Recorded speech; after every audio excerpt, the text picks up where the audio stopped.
Hi everyone, welcome back to the channel. Today we're showing you how to do a quick and effective groom ready for riding. Perfect if you're in a rush but you still want your horse looking smart.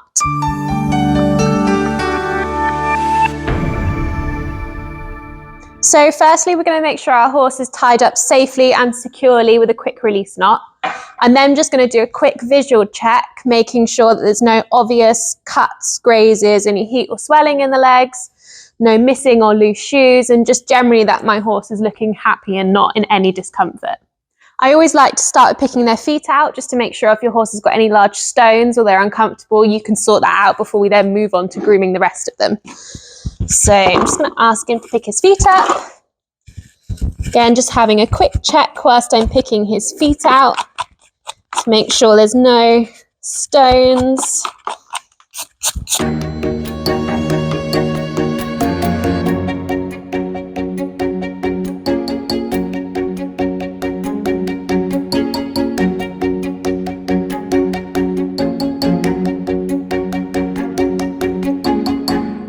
So next, I'm going to brush his mane. I always like to do this early on because there's nothing worse than grooming your entire horse, brushing your mane and then getting more dirt back onto your coat.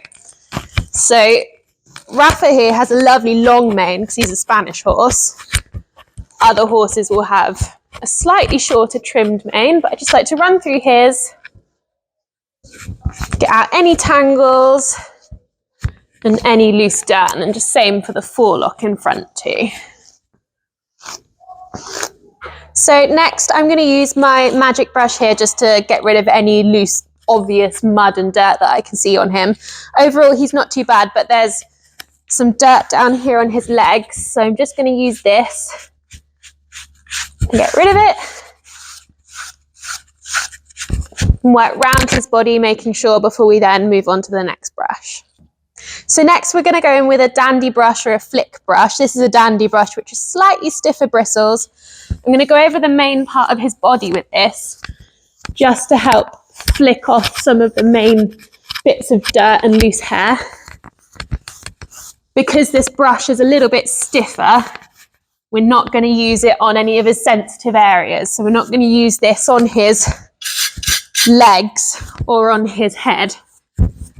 Just checking over his body as I go, working my way down. So I'll generally start at the top and then work my way down across his body, moving with the way the hair lies.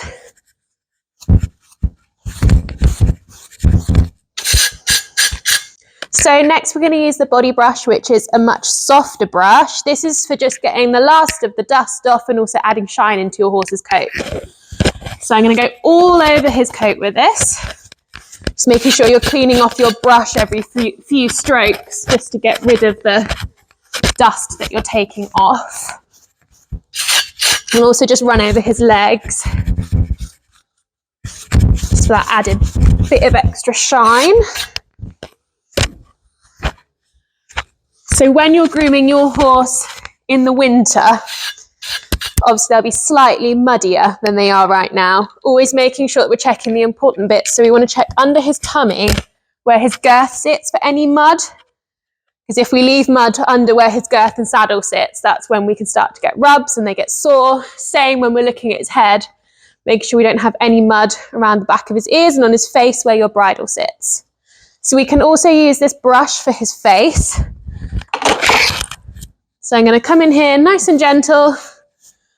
Just brushing around his eyes. You can unclip your head collar just to help getting under his chin. And then just finishing off with the front of his face, which he likes. There we go. So we're going to check his eyes and nose as well. If your horse has got any sort of discharge coming out of their nose, eyes, obviously make sure it's nothing of concern. But we're just going to use a clean sponge just to wipe around his eyes and his nose, making sure you're using two different sponges because we don't want to cross-contaminate between his eyes and his nose. So I'm going to finish up with his tail. We can put a little bit of mane and tail in there just to make it silky to help the brush run through. So I'm just going to spray a little bit on the ends. If you're ever going to be plaiting the top part of your horse's tail, don't spray any mane and tail at the top because it will make it too silky and you won't be able to plait.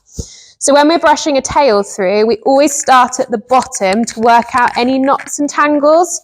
If you start up here at the top, you'll be pulling down into tangles and then pulling the horse's hair, and you'll end up with a really thin tail. This is the opposite. This is a really thick tail. We don't actually tend to brush through their tails that often because we want to keep their tails nice and full. For a really thick tail like this, you can separate it into sections, which just makes it a little bit easier to work your way up. So a little bit higher. And you can see then how easily now my brush goes through his tail. If you can hear a bit like this, any hair catching and breaking, just go a bit further down, work out the knots and work your way back up again. I'll then just finish with a little bit higher up. Alternatively, if your horse has got quite a thin tail and you don't want to brush and break any of the hairs, you can just stand and pick out any knots with your fingers. Like this. There we go. So lastly, we're going to finish off with some hoof balm on Rafa's hooves. This is really good, especially when the ground is really dry, just to help bring a bit of moisture back into their feet. Just make sure your horse is happy for you to be working quite closely to their feet. Boy. If your horse has got really dirty feet covered in mud, you might find that you need to wash the hooves first, just so then you can get a proper application of the balm. And just like that, you're ready to ride. This is a really quick, easy 10-minute process that makes sure your horse looks good and is comfortable too. If you enjoyed this video, make sure to like, comment and subscribe and drop your horsey grooming hacks below.